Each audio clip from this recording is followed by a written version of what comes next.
Dr. Taj Hassan. Dr. Taj Hassan is the college representative from the Royal College of Emergency Medicine. He's a consultant in emergency medicine at the Leeds Teaching Hospital NHS Trust, and also the president of the Royal College of Emergency Medicine. He has previously held posts at NHS, Improvement as an Associate Medical Director, Vice President of the Royal College of Emergency Medicine, and Director of e-learning at the college. His major interests include emergency medicine design, system design, creating workforce resilience and sustainability through leadership development. He previously led on and helped devise the Invited Service Review Program for the Royal College of Emergency Medicine in the post-mid-staff report era. Internationally, he has been involved in developing leadership, training programs for the International Federation of Emergency Medicine, and linking to help support developing countries in their emergency medicine system development. It's my honor to welcome Dr. Taj Hassan. Thank you very much, Jade. Thank you for the very kind introduction. It's a real honor to be here. It's my first ESEM conference, and I just about made it. I landed about an hour and a quarter ago, so it's all good. Very well planned. I've got this title that I thought I would talk to you about. I've just been listening to Colin's fantastic presentation, and it was filled with superb science, and this has no science. Okay, this is the joy of soft skills, of the things that we all feel sometimes is a bit of an art form, and some people are incredibly natural, and others, like me, have sort of worked hard at to become leaders. But we're all leaders, and it's an emerging area that we're trying to embed at the very heart of our junior doctors, and then this journey that we have right through our clinical careers. So I hope you enjoy it. I've tried to make it as generic as possible and identify some hooks that perhaps will resonate with you. So we'll see how we go. I think I've got about 35 minutes or so. So this is where I work. This is the Leeds General Infirmary. It's a major trauma center. It sees about 130,000 new patient attendances per year. And we're pretty busy.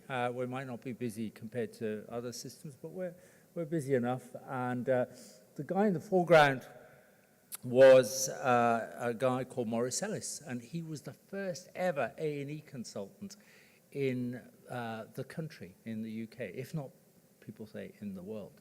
First formalized A&E consultant in 1954. And in 1967, on October the 12th, he set up with 8 other people something called the Casualty Surgeons Association, which became the Royal College of Emergency Medicine. So this year we are celebrating 50 years of our specialty in the UK, and we're very proud and very privileged, and we've done lots of things, and some of those you will have seen perhaps if you follow Twitter. Anyway, so we're busy enough. As you can see, we have a fantastic design at the front of our emergency department. We have a maze. We identify, hopefully, patients sort of filter into the maze and they filter out and they don't come to the emergency department at all.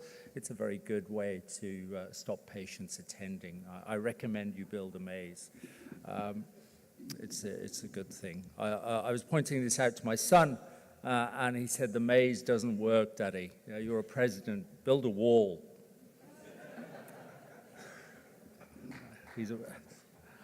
We should move on.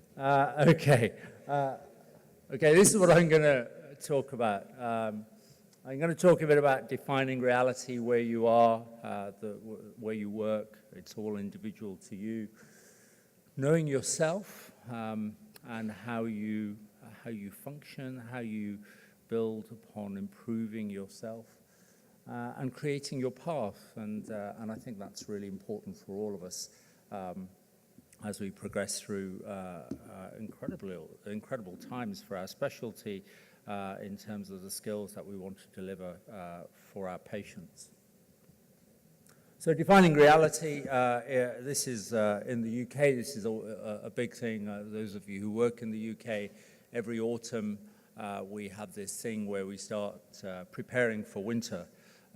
We prepare for winter because we know it's going to be terrible. There are not enough beds. The departments will become very crowded.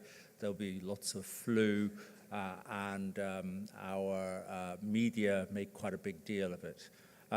The reality is actually that there's, we seem to be, winter is all year round for us in the UK, not just the weather, but is due to the fact that resources are incredibly constrained, and we have difficult conversations with our politicians where we try and explain to them that if they don't spend enough money, then they won't get the care that the public deserve, and then they might be voted out. So that does perk up their ears. Okay, so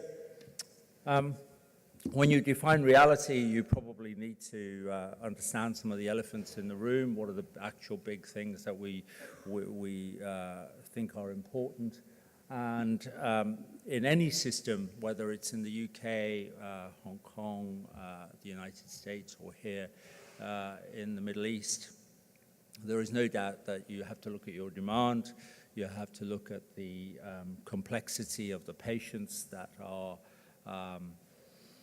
that you're managing. So for us in the UK, the elderly population, and I think in many parts of the world, as the elderly population rises, it's become incredibly difficult to manage these patients well enough in a busy ED setting. And then, of course, linked to outcomes, and Colin's excellent presentation highlighted that. And we all probably agree that we're behind the curve on resource. How do we connect to make it cost effective? There's no doubt that technology and diagnostics have improved and therapies have improved, but the number of beds available in our system have decreased, and that makes it really difficult. So those are really obvious things. We also know that actually, if you go back to Deming, one of the great gurus of management, and he talked about minimizing variation.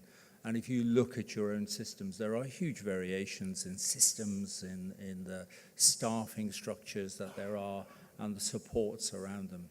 But even worse, there are huge differences in behaviors of people within those systems.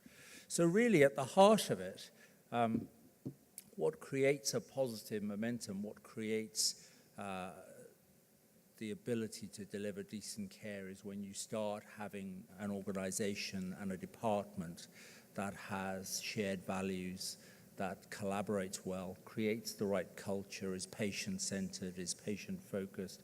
And for that, you need leadership.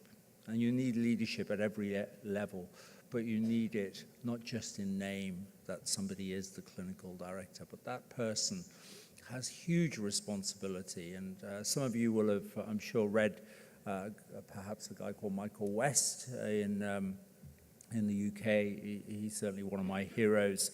And he talks about this concept of collaborative leadership, collective leadership, and kind leadership, which is really powerful.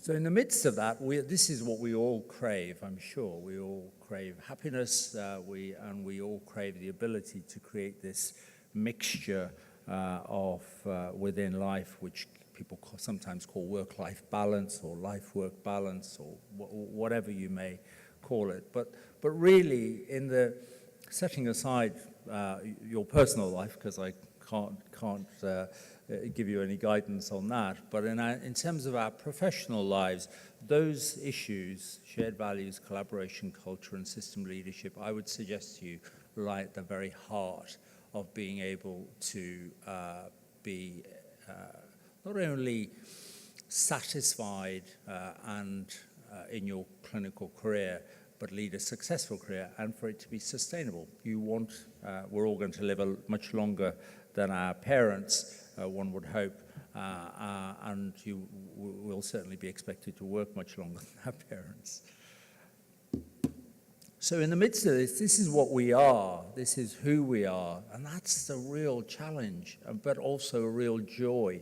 You know, being an emergency physician at the top is what your core job is, but over your clinical career, you have an opportunity to mold your portfolio every 5 to 7 years to really stay stimulated, stay excited, stay enthused. And within that, I'm sure there are things that you will always continue to do. You'll always be a diagnostician, a resuscitationist, a team leader, but you may, and a mentor, but you may go into risk management, or you may go into tech informatics, or you may do humanitarian work. So that ability within emergency medicine is unique, and that's one of the joys of our specialty and why we attract enthusiastic young trainees, but we also have to nurture them.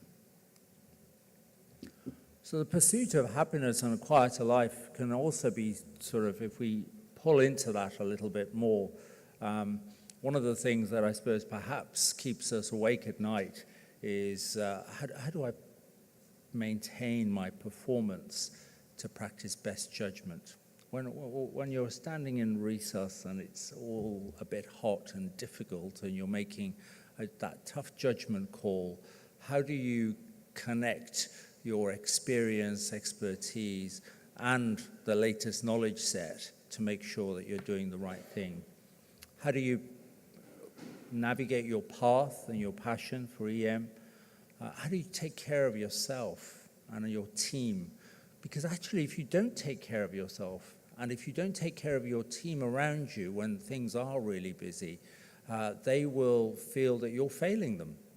And if they start feeling that, they will not function well. And if they don't function well, your patients will suffer and your department will suffer. We all know that.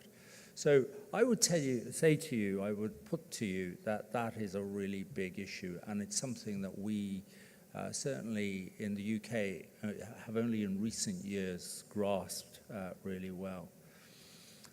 There's something in there about maintaining motivation. We'll talk about that. And then there's a bit there at the top about being emotionally intelligent. You will know that many organizations now don't sort of give you IQ tests. It's sort of your EQ, your emotional quotient. And that is, so one of my other heroes, a guy called Daniel Goleman, I'm sure you will have read, talks a lot about emotional intelligence in the last 10, 15 years. And that sort of, some people are naturally like that. They're very calm, collected. Others are a bit sort of angst-filled, and how do you support them? But the reality is you can, and that's through a power of reflection, and we'll talk about that. So these are sort of some bits and pieces that we'll touch upon. I may not have time to go through all of those, but a few. But if the cartoon equivalent of that leadership resilience is really that, it's how well you bounce. Life is tough at a number of levels. So accepting the fact that we'll assume that your personal life is stable and fantastic, but actually your professional life in itself can be a real challenge. But we know, of course, that our personal lives, whether our children are not doing exactly what they should, whether often my wife has told me all the things that I've done wrong in the last 48 hours, and as I make my list of all those things, that becomes a challenge which might impact on my clinical career. So those are all things to think about. We also need to think a little bit about how much stress is good, okay? And so this is a very famous graph. I'm sure you'll be familiar with it, Jörg Stotson. And it really describes this concept of emotional arousal and performance. And so you need to people talk about being in the zone. You need to have enough catecholamines driving and delivering, because optimal performance, and optimal performance, I don't mean as an athlete or as a ballet dancer. I mean optimal performance about standing in the middle of your emergency department with 80 undifferentiated patients, staff running around, and you being the leader, okay? How do you connect them to do really well? That's your job, to be mentally optimally high, and that requires a particular skill set. So you need a certain catecholamine surge to get there, but actually if you get too much and you get too stressed, that compromises and you make bad judgments. So that's the zone to be in, hey? So here's a guy I really like. It's a guy called Daniel Pink. You may have come across him, and he talks about the puzzle of motivation. What gets you out of bed in the morning? What gets you out of bed in the morning for a year, 5 years, 10 years? How do you keep going? And people have lots of drivers for that process. But he talks about three things. He talks about autonomy, mastery, and purpose. Okay, and I recommend his book to you called Drive, which is fantastic. And autonomy, we all crave a bit of autonomy. If we are told by our boss to do X, Y, Z, go and sort out, go and see patients in the minors area because it's too busy, you know, you go and do it. You don't feel particularly enthused by it. But if he says to you, you know, I've got a real problem in minors, I was wondering whether you could take a nurse or two and one of the juniors and see if you could set up a quick system and see how you get on. It'd be a real challenge, and come back to me if I can help you. It's a completely different spin. But of course, we know that when we're stressed, we are inclined to say things like, can you go and sort minors out? And that's not, of course, the challenge. That's one example. I'm sure we have many others. Mastery. So the autonomy of life is also about how can I control my life, the path that I want in 5 or 10 years' time. And the mastery is around what you've chosen. You've chosen emergency medicine, I hope, if I'm at the right conference. But we're all emergency physicians. But within that previous slide I put up, you want to master a particular subspecialty. It may be education, it may be simulation, it may be ultrasound, it may be critical care, it may be humanitarian work. The opportunities are vast, and of course that drives you. That's a real passion then, and you suddenly become the expert in your chosen field, and that stimulates you further if you could go back to the science. So I would say, I haven't put up the science slides, but Pink's work is based on good clinical psychology. This is not sort of just words ripped out of the air. And the last thing is purpose, okay? So the purpose of life, of what you're trying to do, and you have to have a vision, something to march towards. So I had some difficult conversations with the Department of Health recently around our workforce planning in the UK. And I was pretty blunt. I said, you know, at the moment, they just, you know, the people out there think you're pretty hopeless because there's no shared vision. And my job is to help with creating that shared vision. And after 9 months, actually, on October the 12th, on our 50th birthday, we launched the biggest workforce strategy in college history. And it will probably affect us for the next decade. And it's something we're really proud of. But it took 9 months of hard graft to say, what is our purpose? Why are we doing this? What is the vision that we can get people to march towards? And so that's a good outcome for us, and one example. So here's another book for you, which I don't know if you've read.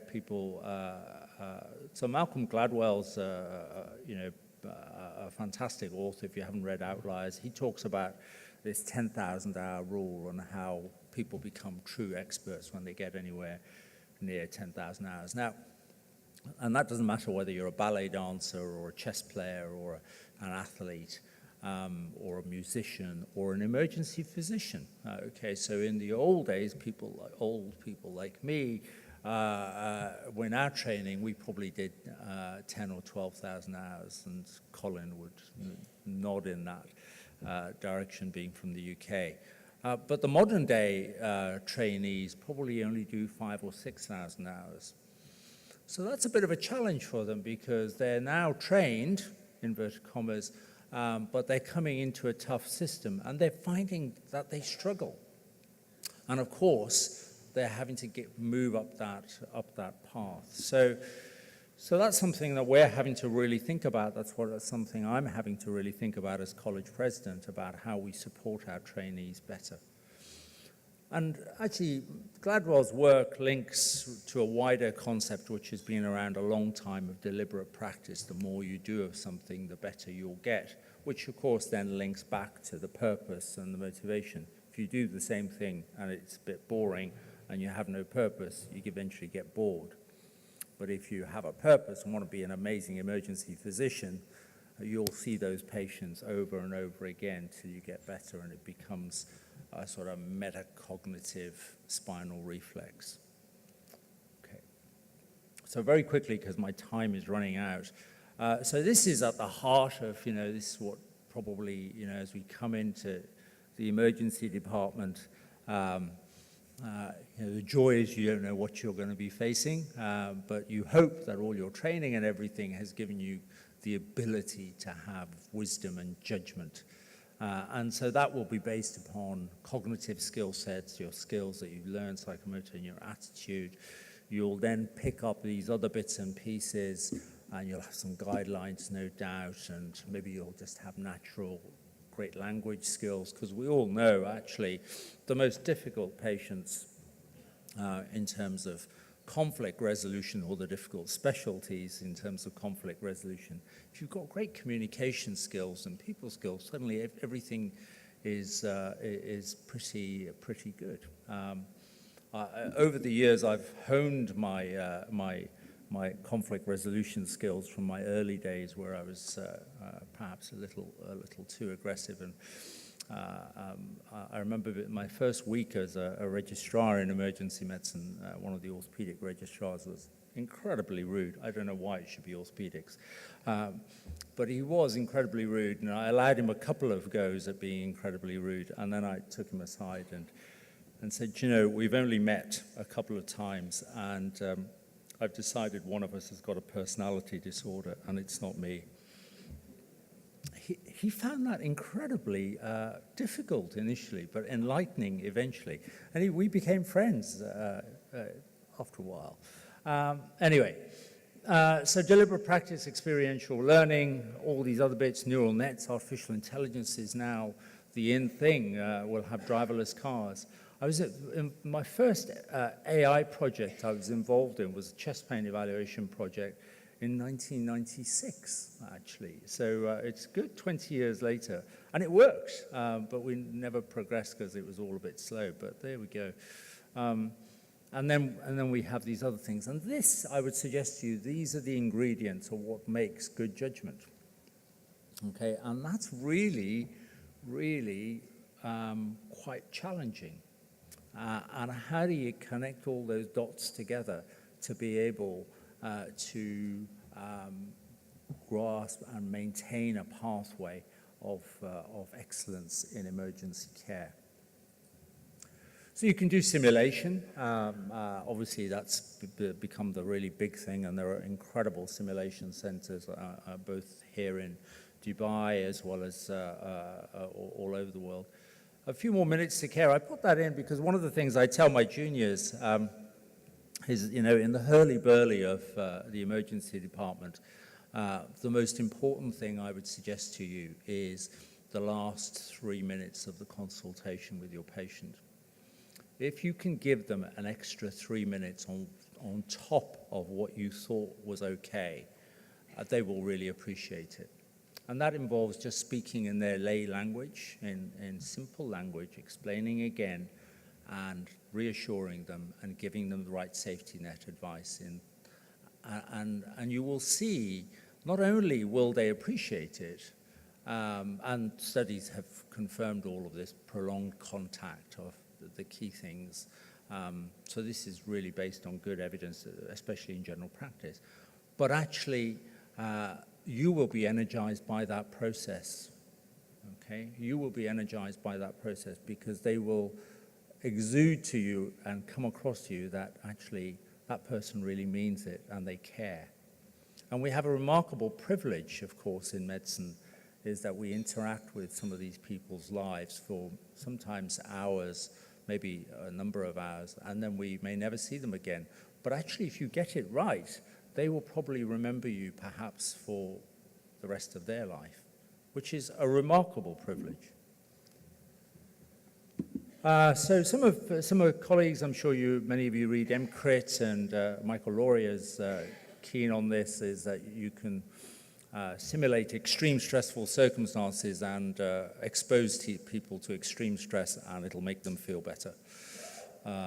I'm personally not an advocate of that, I think, but some people are. I put that out to you as one of the options, that you build toughness. I think there is an element of absolute truth in that, when we all work really hard or do work really hard, but we always say, when I was a junior, I worked really hard. It's much better now. But that was part of building resilience. So if you like, Laurie. I really would recommend this one to you. These are all mental frameworks, mental models, and Professor Steve Peters is a psychiatrist and a psychologist, and he wrote this book called The Chimp Paradox, and he describes really all of these, the daily activities of conflict, frustration, angst, and how you manage them. And some people are able to have, on the one hand, a very logical framework saying, gosh, I understand where you're coming from. But innately over here, you'll have your chimp, your inner chimp, which is very sort of almost brainstem angst. And you can just see it happening. And in our department, we call it the red mist. And one of my colleagues is really good at and you can see the red mist descending and everybody gently moving away as he's about to explode. And then he feels better. But of course, that creates problems for staff as well. Amy Cuddy, those of you who've read, talks about body language and body profiling, and she says that actually, again, based on clinical psychology and experiments, that actually just before you go on clinical shift, you should sort of pose as Supergirl or Superman, and that this produces a catecholamine surge, and you'll feel better and you'll perform better. I'm not sure. I don't do that, by the way, just in case any of you want to tweak that, but I put that to you again as a chemical reaction that the body does have. So one of the things that we realized about 6-7 years ago when I was vice president, and was that actually we'd never actually given any guidance to our members and fellows at the college about what to do when you get pretty stressed, or what to do as you go through your career and feel a bit run down, or feel a bit burnt out, or have compassion fatigue. And I was very lucky. It's probably the best thing I've ever been involved in. I was the chair of this group, which was called a sustainability group, for 6 months, and we produced this output. It's on our college website. You can find it. And it stands the test of time. It really does. There's no papers and stuff. I mean, there have been lots of papers subsequently about burnout, but actually, in terms of finding solutions, this is a very solutions-orientated strategy, and I'd recommend that to you. It has obviously British connotations around rota planning, some bits of it, but you can extrapolate it really pretty easily. As we know, it's when you're working in a team, and the things that make things go really well is when you're all connected, and that can be quite challenging because you may not have chosen your team, And so you have to align personality types, and you have to align communication skill sets, and you have to align the abilities. But, you know, when you're really wanting to achieve something in your department, one of the best ways to do it is to have a small group of people that you really trust, and then drive that change program, and then build relationships and the web around it. And suddenly you create momentum. And we all do that, don't we? We have maybe 2 or 3 other people that we start with an idea and then we build outwards. And it's really, the slide is there just to reinforce that point. And the wider team I've spoken about. So emergency medicine is just incredibly unique. You know, we interact with, out there, the primary care system, but then these joyous specialties within our hospital, many of whom now clearly respect us, some of whom still don't. And then within that, you get colleagues who are difficult, and you have colleagues who are tired. You have colleagues who are really busy, they're having their own stresses, and trying to find ways to align everything so that you can say, we're all pushing in the same direction. And there's lots of strategies. I haven't got time to go through that now. Multidisciplinary meetings are one. Setting clear goals around how you set up MDT programs is a really good way to build better relations, for sure. I talked about workforce planning. This is a pretty complex slide, actually, that we've just sort of been trying to describe more clearly, about the fact that there aren't enough doctors in our system, so we have a multidisciplinary clinical workforce. I'm sure that probably affects some of you as well. And our senior decision maker layer are these senior trainees and consultants and others, and we've got a program around attracting, recruiting, and retaining. And the reason I put that slide up for you is the complexity of the workforce. So you're the team leader in the midst of that complex workforce. So you may not be in charge of all of them, or you may be, you will have delegated your responsibilities to the various colleagues. So how do you best build that framework and keep it tight? The workforce is the number 1 issue, I would say to you, and probably number 2 and number 3. So if you've got the happy workforce and you're training them and valuing them and caring for them, you'll run a brilliant department. Accept the fact that you will get tired. Accept the fact that you will have these negative inputs which will drain your mental energy bank. And accept the fact that you'll have good things, and those positive inputs will energize you. And I would think about what energizes you, and only you will know that, but it's important. I'm just going to skip over that. These are just some publications where we talked about compassion fatigue and burnout. So you really want to be in the blue zone, don't you? You want to be high-performing, satisfied, resilient, well. Don't want to be at the other end. So people look at that and go, gosh, that's through a career. I can move from the blue zone to the red zone through one clinical shift. I don't know about you. It suddenly feels a bit sort of tiring. And so you go and have a coffee, or you rock in the corner gently till nurse brings you out. It doesn't really matter, but actually I don't do that. It's fine. So, it's just an appreciation of the framework of where you are, and how you make sure that you stay in the blue zone. Eat well, exercise well, spend time with your family, compartmentalize your work routine, all of those things. This is a paper by Wallace back in 2009. This is my one scientific paper. You'll be pleased with me, Colin. And he talks about a missing quality indicator. It's a great paper. I would recommend it to you. But the point is, don't get into the stage of burnout. Really identify, get to the point before then of putting in place systems that will care for people. Another book for you, Sean Acor is a guy who's based in Boston, and he's a clinical psychologist. And he's got it. I don't have shares in any of these books, by the way, but I do like reading them. And it comes back to that point I made earlier about the 3 or 4 minutes extra with the patient.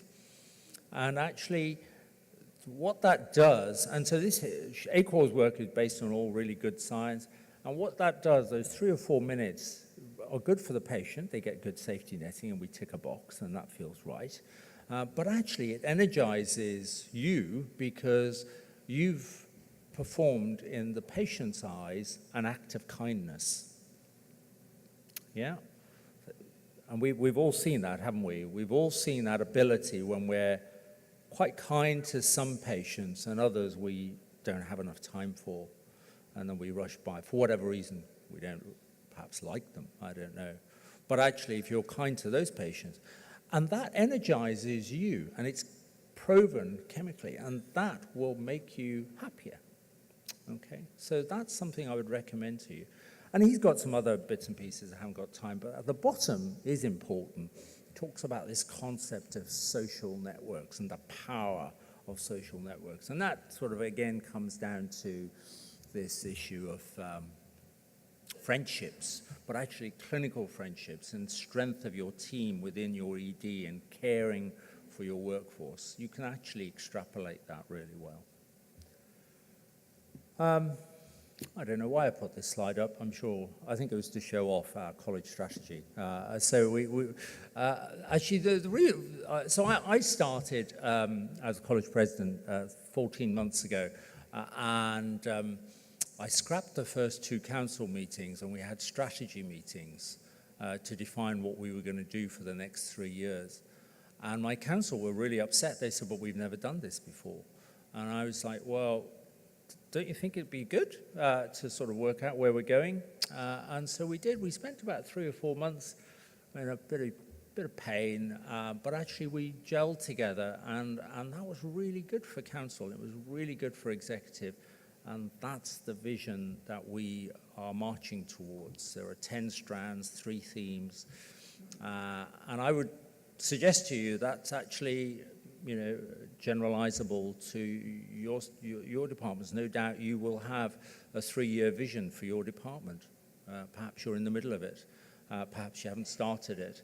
But I would suggest to you that's a really good way of looking at your team, if you're a team leader, of saying, what do we want to build? What are we proud of? What do we want to drive for?